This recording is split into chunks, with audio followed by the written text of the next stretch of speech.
Coffee হাউসে বসে আছি, কলকাতার কলেজ স্ট্রিটের সেই বিখ্যাত কফি হাউস। হ্যাঁ, মান্নাদের সেই কফি হাউস।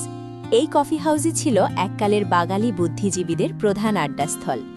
নিকটতম বিদ্যালয় ও বিশ্ববিদ্যালয়গুলোর ছাত্রছাত্রীদের ভিড় করা ছাড়াও নামিদামি বুদ্ধিজীবী, লেখক, সাহিত্যিক, গায়ক, রাজনীতিবিদ, পেশাদার, ব্যবসায়ী ও বিদেশি পর্যটকদের আড্ডা দেওয়ার অবারিত জায়গা হিসেবে এটি খ্যাত।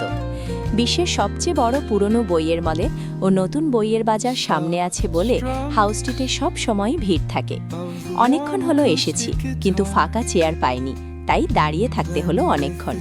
চেয়ারের জন্য পাশে দাঁড়িয়ে কলকাতার নানা এলাকার পঞ্চায়েত বা তৃণমূলের আলোচনা থেকে শুরু করে ব্যবসা বাণিজ্য, ব্যক্তিগত আলোচনা সব হজম করতে হলো। অবশেষে চেয়ার পেলাম।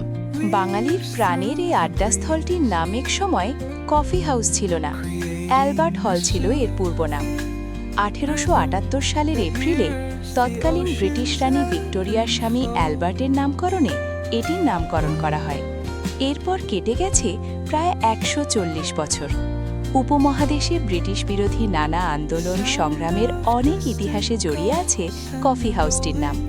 মহাত্মা গান্ধী, নেতাজি সুভাষ বসু, কবিগুরু রবীন্দ্রনাথ ঠাকুর, সত্যজিৎ রায়, সমরেশ মজুমদার, সুনীল গঙ্গোপাধ্যায়, নোবেলজয়ী অর্থনীতিবিদ অমর্ত্য সেন, বাঙালি অভিনেতা রুদ্রপ্রসাদ সেনগুপ্ত, শীর্ষেন্দু মুখোপাধ্যায়ের মতো কত বিখ্যাত ব্যক্তি আড্ডা দিয়েছেন এই কফি হাউসে।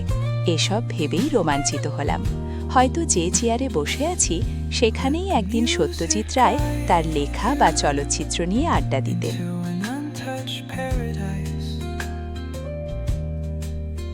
Where stress is all